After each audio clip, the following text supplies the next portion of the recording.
Hey Mo, Hey, Ricky, the doctor is in.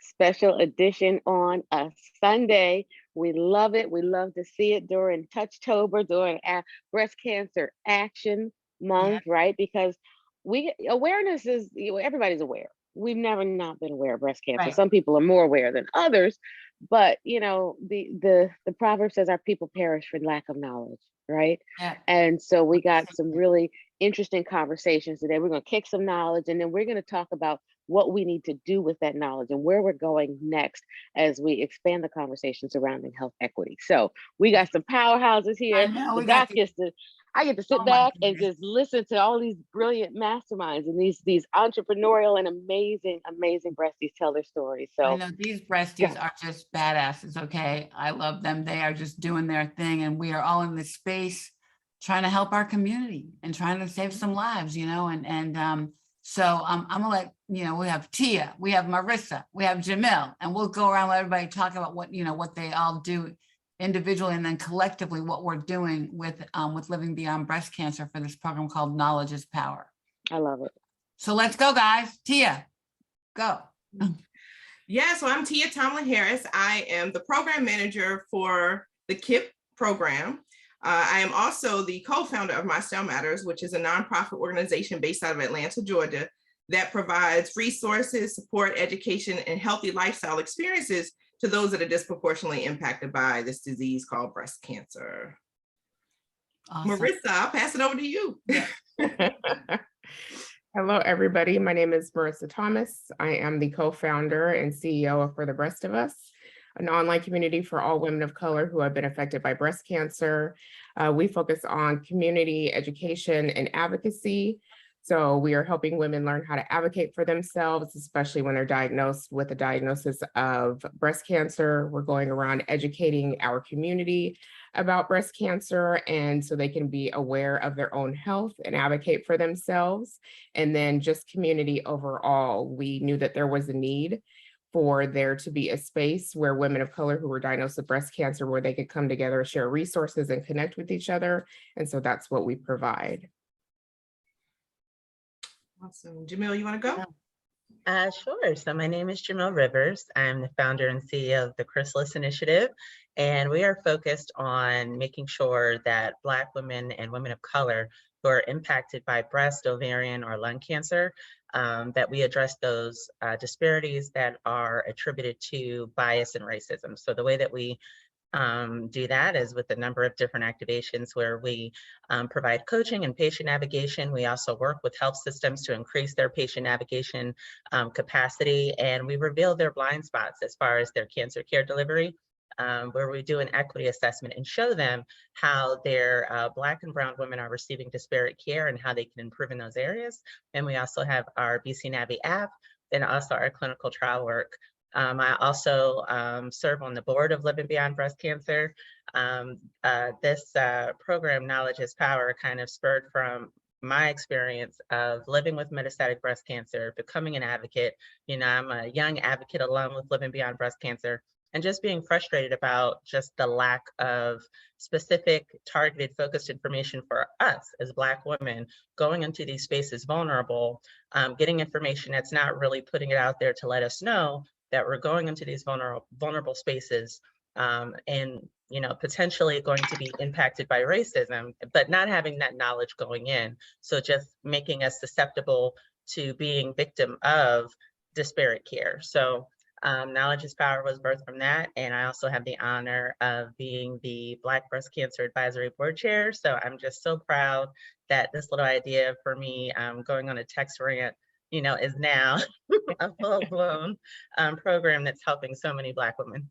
And now in year 3, and you guys, before we even get started in our conversation, I want to pay tribute to Dr. Lori Wilson, who has been in this fight for so many years, and she encouraged all of us and has helped all of us do this work. And her work, if you think about all the words you guys just said, she was doing it all. She was doing all of this for years by herself in her fight at Howard. And, she's now gotten her wings. And, but literally the last time I talked to her was about 3 weeks ago. I called her and asked her to do a panel with us for Congressional Black Caucus. and I found out that she was in in the hospital. But just before that, we were going to go to Houston to shoot some videos, and she said, Ricky, it was 10 o'clock at night. She called me, Ricky, I'm with a patient in the hospital who's all alone. She has nobody and she's really sick and I can't leave her. Yep. So not only was she a surgeon, the head of the medical school breast program, the head of the surgical oncology, chief of surgical oncology, oncology. yeah, Yeah, the she was surgical a powerhouse. oncology program. So she was a teacher, a surgeon, you know, I everything. had to tell a patient. I was on a panel with a woman and she was talking about this amazing surgeon and where she got this phenomenal care, and she's going on and she's like, and I have to call because I went to make an appointment and they pushed my appointment back. And I said, oh, I said, can we chat offline off the panel? And I said, I have to tell you, that Dr. Wilson passed away. Yeah. And she was devastated. She was like, she was my champion. She was my warrior. She got me through chemo. She got me through Herceptin. She got me through my own my mind blocks to even accept treatment, because I saw her and I looked at her and I saw me. And I think that's what we remember about Dr. Wilson the most. She sat on our advisory boards. She participated in everything that she could do, everywhere you needed her to be. She never without a smile, never without a story, but never without some fight. Like there was always a smile and there was always a fight. Right? It was a smile and it was a sucker punch to racism and to disparities and to changing the narrative. So this show is definitely in honor of her, and that legacy lives on in the way that you all in your organizations are changing the narrative. So let's talk about what the narrative is, and then why all of a sudden why we need to all of us. Yeah, she did. Yeah, we learned so much from her. Yeah. So why did we need to change the narrative? Why? What was the narrative? And what is it? To me, it's been an issue now that I work with so many hospitals and people that research in this space. This has been an issue since as long as breast cancer has been around, right? We know that Black women are dying at higher rates than their white counterparts. And it was always attributed to biological differences, socioeconomic issues, social determinants of health, lack of insurance, lack of compliance, lack of education, lack of health literacy, lack of insurance, right? Yeah. Black. Now we know, and maybe it took, the murder of George Floyd for us to get to that space where, people didn't believe driving while Black was the thing until, we were able to push forward with the conversation. And so based off of what the status quo was, and for them to it's almost somebody looking at you in your face telling you, oh, all you need is just this, and you'll be, and then nothing ever changes. So I think we've gotten to the point where we're tired of advocating, we're tired of pushing, we're tired of, seeking out support and help from these organizations. And now we've decided, that we're going to empower ourselves and do it ourselves and push on those organizations that have been around for the 25 to 40 to 50 years and say, either you're going to move the needle and actually provide us with the support that's going to be impactful, or get out of the way. Get out of the way, because we're gonna do it ourselves, right? And I call it, saving our own Black lives. Yeah. Because for so long, like you said, Jamil, breast cancer, Black breast cancer has always been a problem. And it really wasn't until 2 years ago, that there was a shift. But we have a long way to go. We have a really, really long way to go. And for us, we were, all of us who are on this call have said, we want to be a part of the solution. We're tired of talking about the problem. We got to step up and be a part of the solution, not only individually, but also collectively. But I'm encouraged though, because look at where we are in the country, right? And we're all activated in different ways, right? And so even if we're just, I'm focused on this 10,000 women that we can impact based off of the work that we're doing, but what Ricky is doing and Dr. Mo is doing and Marissa and you, and as we continue to galvanize, that's where we find that it shifts, where you know, other organizations are now leaning on us to say, hey, we also want to be We're also, relevant to we these want to do this communities. too. Yeah. Mhm. Yeah. Yeah. Well, let's talk about that a little bit, the moral imperative on other organizations, because there was always an LBBC, there was always a Komen and an Avon, but what has some good, I guess, and something positive and affirmative come out of this movement that really has it struck a chord and has it hit home for some of the other organizations that this needs to be a moral imperative and the agenda, not just on the agenda, but the agenda. I think because I live with metastatic breast cancer, I kind of compare it to that, because for the longest time they were ignoring metastatic breast cancer. Then they realized, oh, snap, in order to be relevant, we need to focus on metastatic breast cancer. It's the same thing when it comes to equity. So how can you speak and claim that you're an organization that wants to reduce disparities and improve equity and improve outcomes as far as death, right? If we were to address disparities, especially when the disease burden is more so on Black women, where even though we're diagnosed pretty much equally, we're dying the most from it. It's the largest cancer killer of Black women, right? women. So Yeah. Well, also, I mean, you know, I you don't think, even have any type of credibility if you don't have some type of focus on how to address that. So I think it's just relevance and accountability at this point. And if they're not stepping up and doing what they need to do, then guess what? We're now going to pursue those resources and do it ourselves. So Yeah, I in think- order to remain relevant, you need to have some impact in this community. yeah. And Jamil, I would even say, you know, beyond that is, you know, not we're going to, we are doing it. Because we're Yeah, talking, we are. like we're doing it. We're doing it. Well, you know, I think, We're not going to, we are. but I think I Exactly. think we had to label it. I think we had to label it. We had to call it out. And I think we had to start to use the words Black breast cancer. Right. Now, the science is validating that it's a different disease. Yes. But I think we had to call it out and name it. And once we did that, we could get attention and say, wait a Right. minute, think about it differently. This is a different disease for Black women. And you Black can't breast acknowledge or solve, you can't solve a problem unless you acknowledge it. Exactly. So don't sit there and look at me in my face and tell me all I need is a brochure and some information, right? When I could potentially be seeing a racist doctor. Right. Yeah. And I think besides that, also just changing the narrative and the label of it, I think we also had to change how they viewed us, because a lot of times what we heard is that Black women don't want to do this, women of color don't want to do this. It's our fault. There was all of this bias. They don't want to be at this table. Right.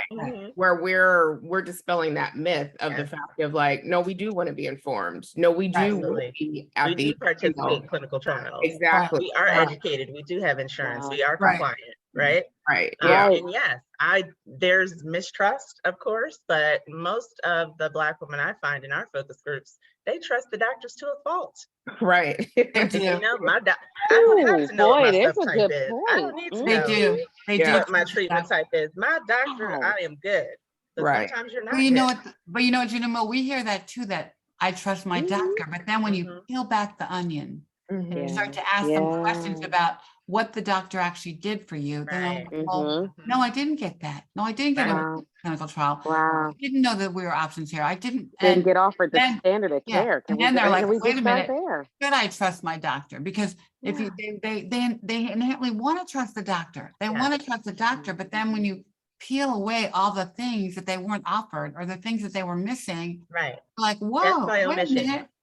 Well, and I also think, you know, living in the South, I think is a little different, you know, because of the mentality of the South and the history behind the South. You know, and the further you get into the rural communities, the less the trust, you know, the less there is trust, right? So it's a little different in this, you know, in the Southern areas, as well as the age. Because the age, you know, the older generation and what they've gone through, right? So more the younger people, and then it's, you know, those who really just don't have support. And, you know, they don't know what to ask. I was on a conversation yesterday, and one lady said, how do you even have a voice? How do you speak up? How do you advocate for yourself when you really feel like you don't have a voice? And I asked her, I said, do you want to live?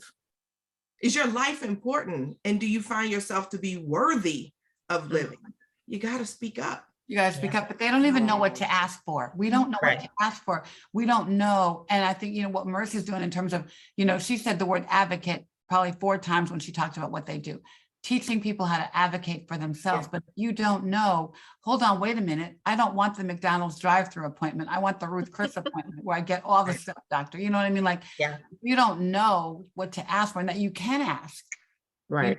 Scary, and it's scary. And when you don't know what you don't know, and when the doctors start throwing these drug names at them, and you're going to do this procedure, and you're like, whoa, wait a minute, what does that mean? Yeah. And we are so proud. We are all I wearing think this it's not even just crown. like that you can ask, like you can demand. And I You can think what demand. people have to realize is, like, I used to work in healthcare. I literally just changed careers. So I've been in healthcare for 20 years. And what we have to realize as patients is that we are paying these doctors and medical professionals. Yeah, Like, even if you're Correct. Medicaid.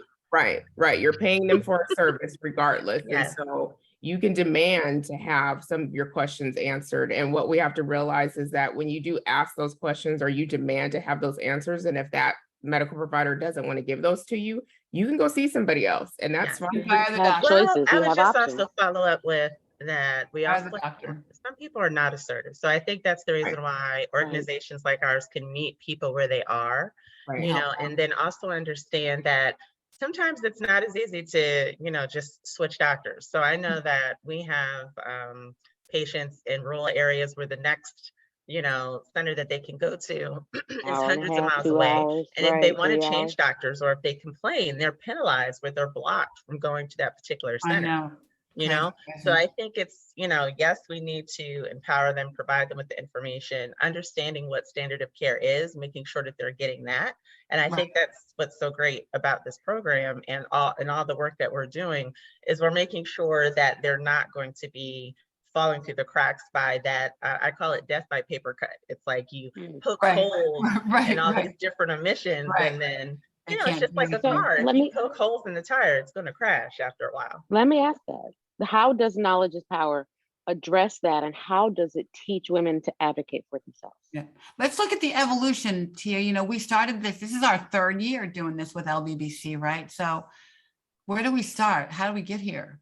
Yeah, so as Jamil described, Jamil spoke out, said this is a need. And I think we've been talking about this with LBBC for quite some time, but when the world shifted, it was like, now it's the right time. My partner always says position, leverage, and time. And so the time was now, and we had to do something. And in the first year, when we got together, the different organizations and the different, Black women who are working in healthcare, social workers and things of that nature, we came together and said, well, what are we seeing within the communities that we serve based on what we need? And a lot of it was just some of the basics. And so our first year, we started with the 3 Black docs who are just so powerful. They really talked to us about, how do we advocate for ourselves? How do we speak out? They talked about the racism. They talked about the bias, so that we are aware of these things. And then we went to, okay, now that there's a little bit of awareness, let's talk about early stage breast cancer. Because there's so much to early stage breast cancer. We had Dr. Hampton to, jump in and talk about that. And then we had Dr. Wilson to talk about metastatic breast cancer. And then, in our last session, we actually had our panel to talk about, how do we advocate as a community, and how do non-Blacks be our allies to making sure that they are helping to address this issue? Because we can't just do it by ourselves, as much as, go ahead. It improves care across the board. It benefits white people too. Rising tide floats all boats. Rising tide, rising tide, all the boats. Yeah. Exactly. And then we came I actually, sorry, I don't mean to cut you off, but we use the word accomplice, and I like that better than ally. Get your hands dirty. Right, because with the ally, it's just kind of like they just stand there, like, okay, well, I'm standing with you, but it's like, what actually are you actually dirty, right, and doing the work with us? So I actually like the word accomplice. Love that. What's the action? Love that. Yeah. That's so true. So true. And, and even in that session, people were asking questions like, what is it that we can do to help? Because, we keep saying that health equity, but as you always talk about, Ricky, there is no equity, right? There's no equity. There is no equity. Show me the golden rule. I got you, but we don't have it now.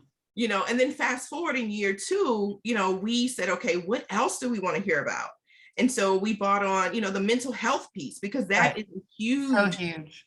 So problem, and then the naturopath, being able to talk about those different things of what can we do that complements us as, complement our treatment plans as we navigate this process. What are the things that we need to do, from the eating, from moving our bodies, from, hydration, all of those things. And then what are the things that we shouldn't do, because it can have an impact on our treatment. So that Right. was, really, really good in last year. And then we talk about body image. A lot of us are dealing with those things and body image. I remember, just hearing the words as cancer, immediately I'm thinking, I'm young, I'm single, no kids. And now you're telling me I'm going to have to lose my breasts. Just dating is hard as it is being a woman. Right, Dating is right. hard being a Black woman, and dating is hard being a Black woman and living in Atlanta. Ooh, strike But that body image thing is also true for young married women, Yes. everybody. So Yeah. you're the perfect example. But I hear that every day. Yeah. And so this year, we're bringing forth even more. And we, what I really like is we had to double back this year, because what we're finding, and still, it's the basics. Just the basics are constantly changing. The basics Yes. are, And you know what? Talk Somebody about gets- that, right? Yeah, this month of October, I've had a new diagnosis of triple negative every day. Somebody called me every day. I had 2 on Friday, every day.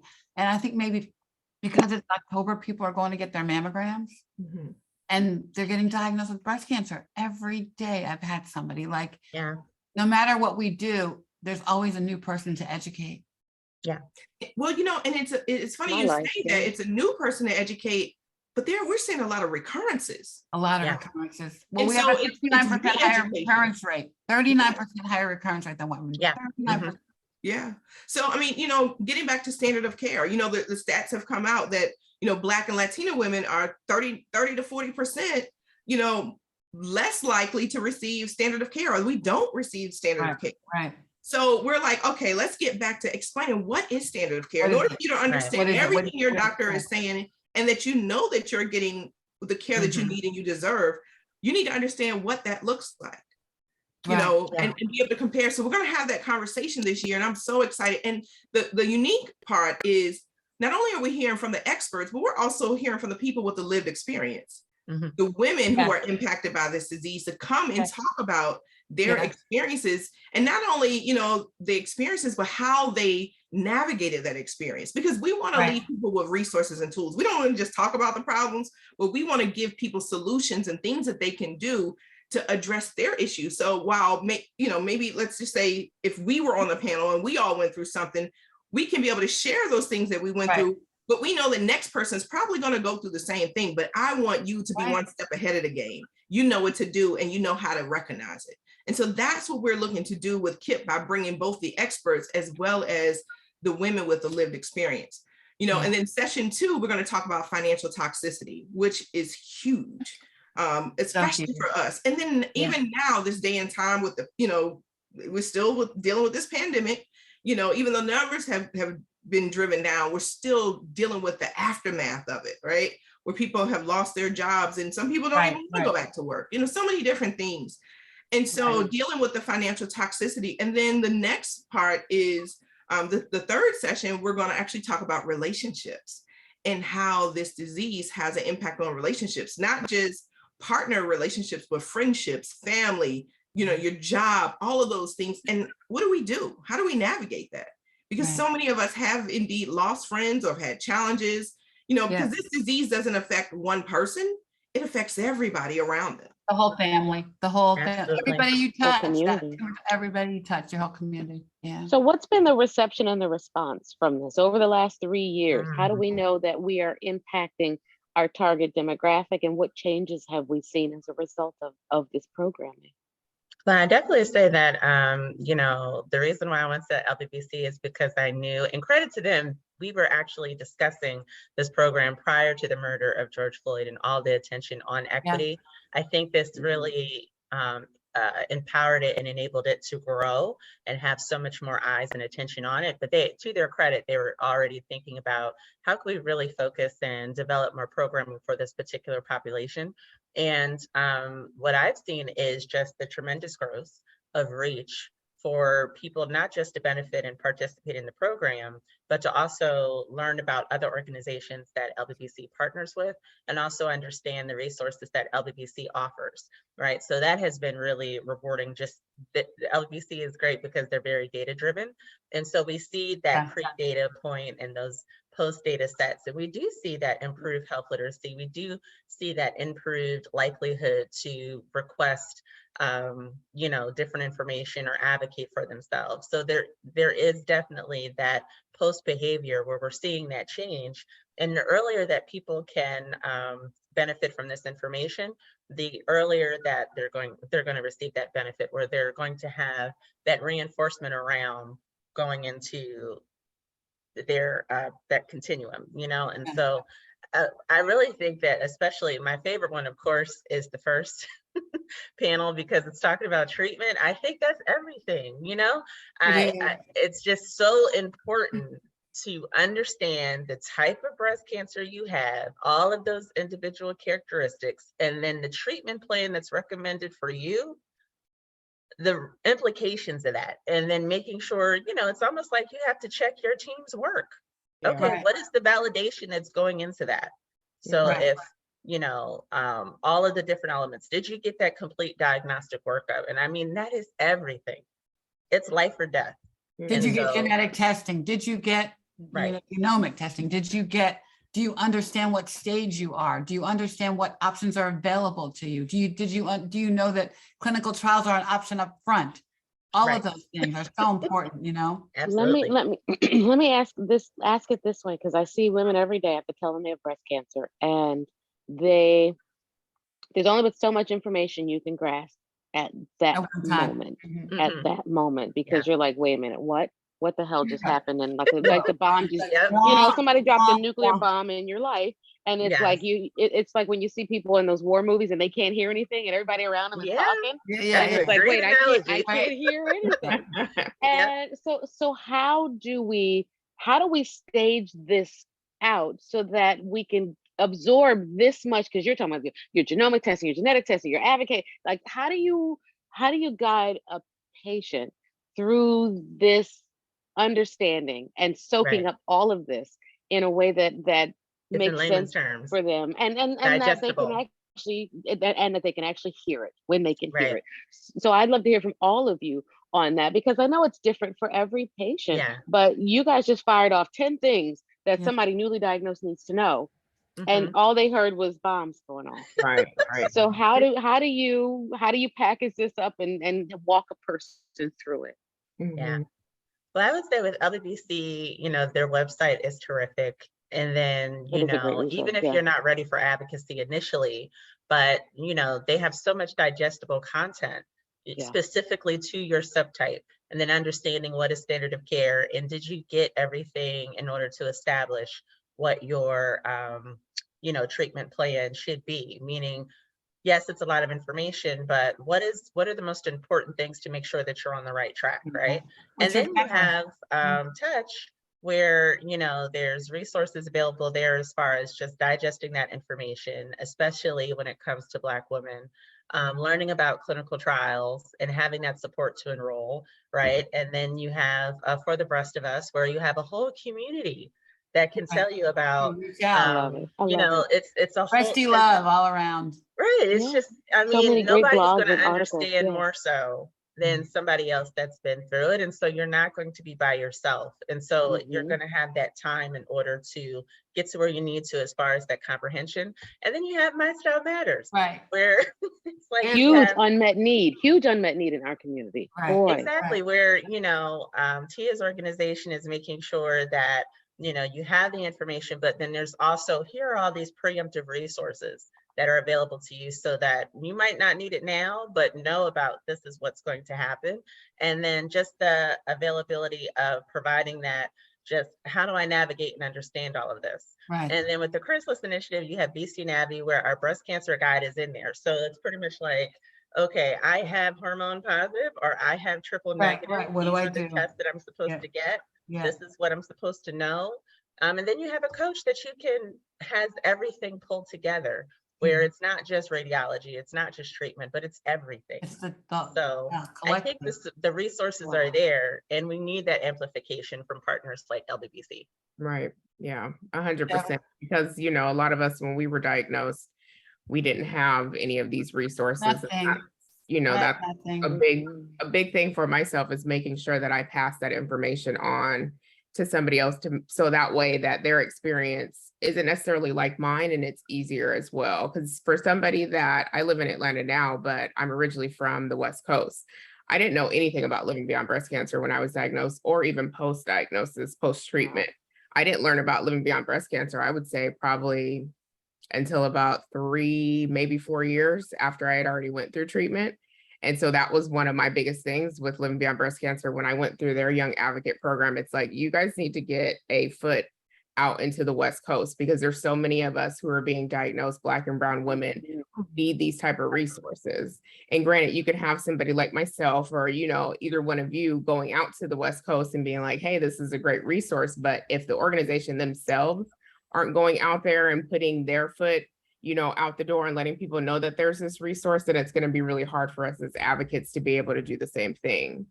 Yeah, Marissa, and you bring up a good point. You know, when I was diagnosed, being young, under the age of 40, living in Atlanta, you know, most people who live in Atlanta aren't from here.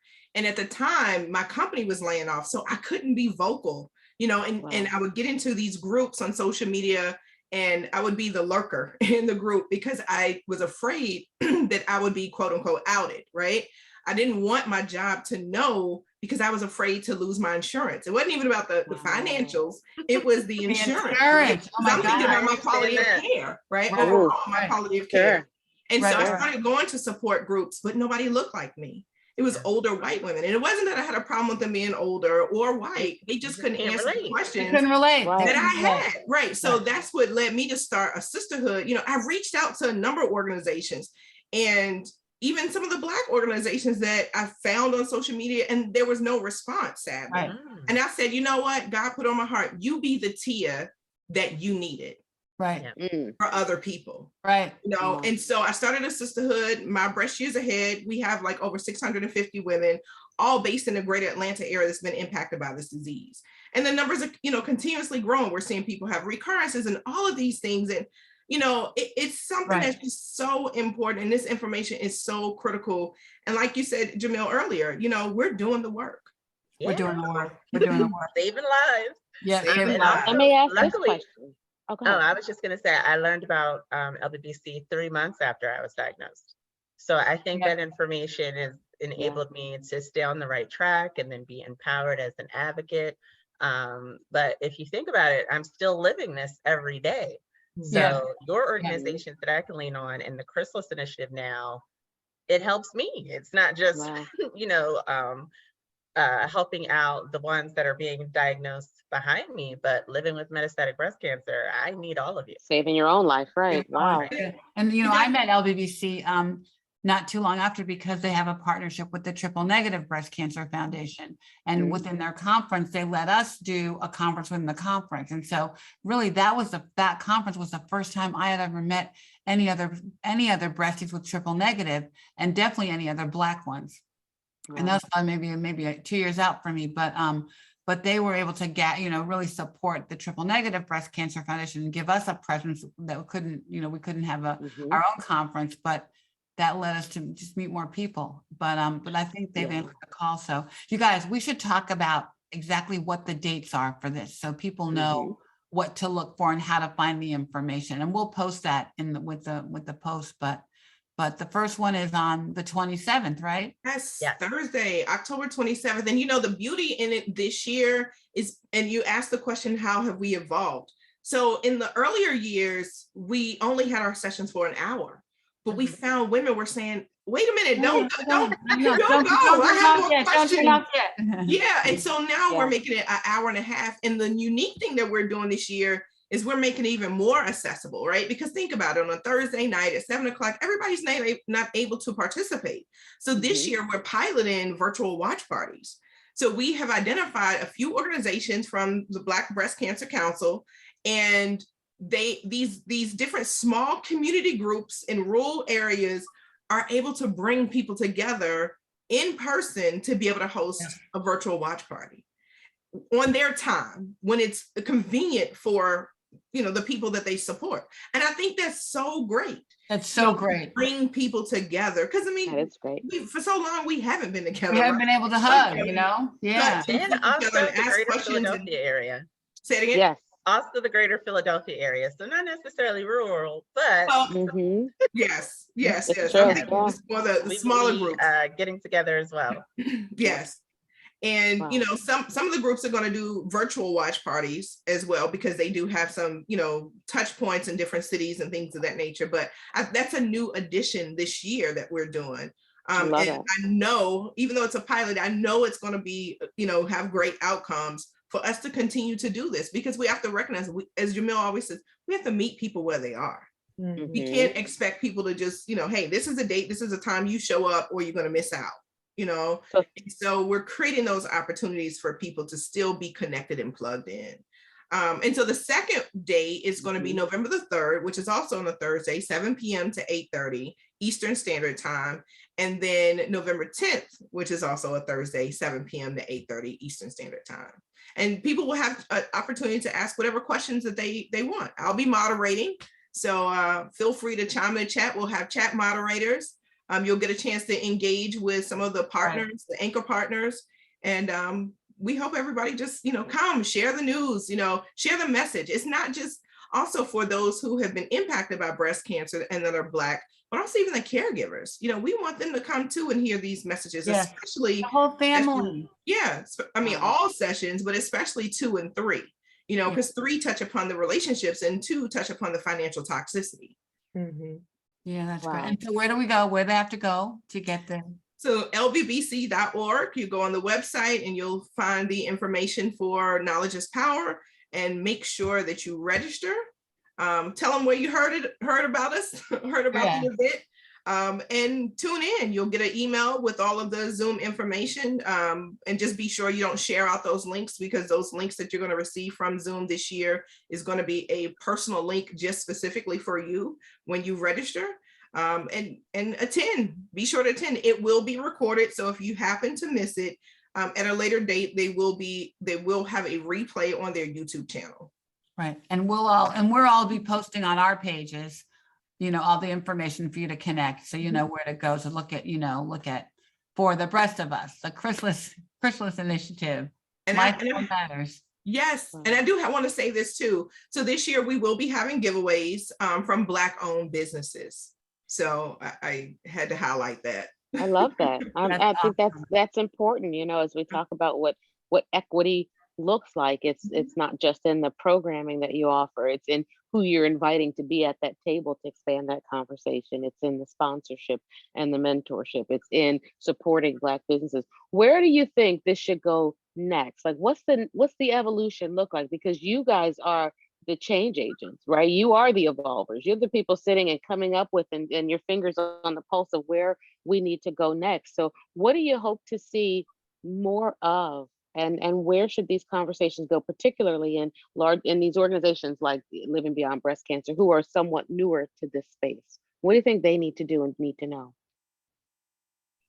I mean, I guess much I would. What a question.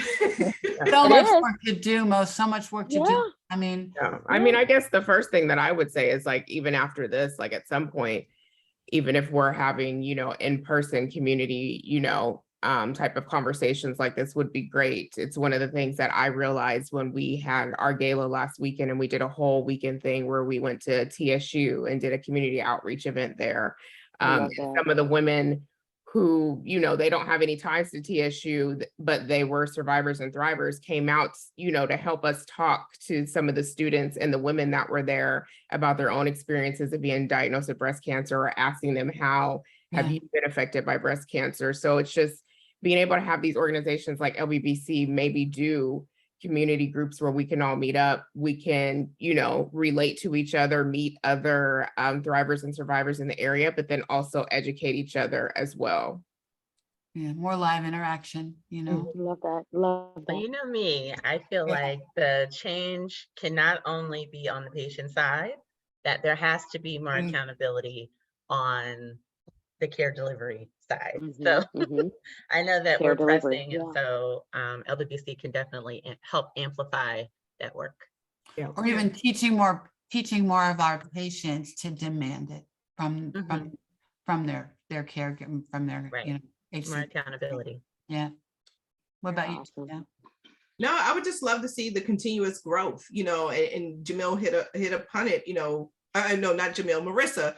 It's having that presence on the West Coast, you know, and that's one of the things that I've been working with them to do, is to make sure that, you know, we're reaching our tentacles out, you know, I call it all all four corners, you know, from the Northwest to from the North west to the Southwest to the Northeast to the Southeast, hitting all four corners. Because breast cancer is all across the state. Black breast cancer is all across Everywhere. And it's 365, 24/7. So we're grateful for Right, not just October. but Wow. you know, but it's not November 1st, we're still gonna be talking to sick people, right? So wow, you Yeah. guys, this was such a great conversation.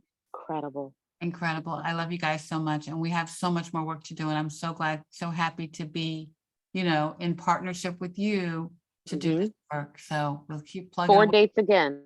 We Yeah. got to give them again. We got October 28th, 27th. October 27th, 7 to 8:30 p.m. Yes. Find a watch party near you. We got November 3rd, 7 to 8:30 p.m. Find a watch party near you. We got November 10th. Yes, Thursday. November Yep. 10th. Thursday, November Thursdays 10th. in a row. 3 Thursdays in a row. And you So can watch prime them time, later. must see Thursdays. Remember must see Thursdays on NBC? Yeah. Must see Thursdays on LBBC. Or- You gotta catch it. 7 to or 8:30 shot p.m. on the land, right? But all the Knowledge is information is power. there. You do have to register. So make sure you go to our pages, go to LBC page, and you can register for the event, and we'll all be there. We'll all be there. And while So you're there, while you're registering, subscribe to the mailing list, right? For the Chrysalis Initiative, for the Breast of Us, My Style Matters, Touch BBCA. These mailing lists, they're sending you not just spam emails, articles. They're sending you links for information you need to know. They're sending you the latest data on cosmetics and cancer risk, right? We're talking fashion, we're talking financial toxicity, clinical trials. It's really good stuff. So you and your family members, while you're registering for the conference, should definitely get on these mailing lists, because the information that you're getting, you might not be able to hear it all at one time, but just like Jamil said, you can walk it out. You can find videos, learning libraries, resources for every single phase of the journey at all of our websites. so great, so great. And Mo, Wow. Wednesday, we're doing stage 0. Yeah, We're we talking are. about stage 0, and we got a realm of conversation around that. So join us on Wednesday, our regular time for the doctor is in, and 6 p.m. Eastern. That's 6 right. p.m. Eastern. So Wow. we Well, hope thank you guys. do your line, Mo. We hope this Yeah. is We hope it's been relatable, reliable, and real. That's what we set out to do every Wednesday and Sundays in October. Great. But we're here for you. All these organizations, you know, your life mattered before George Floyd, and it matters with and without breast cancer, but even more now that you have, where your loved one has a diagnosis. You know, we want to see you live and thrive and survive. So the doctor's in. The doctor's in. Thank you Breasty love. all. Thank you all. Thank you so much. Breasty love. Breasty love. There it is.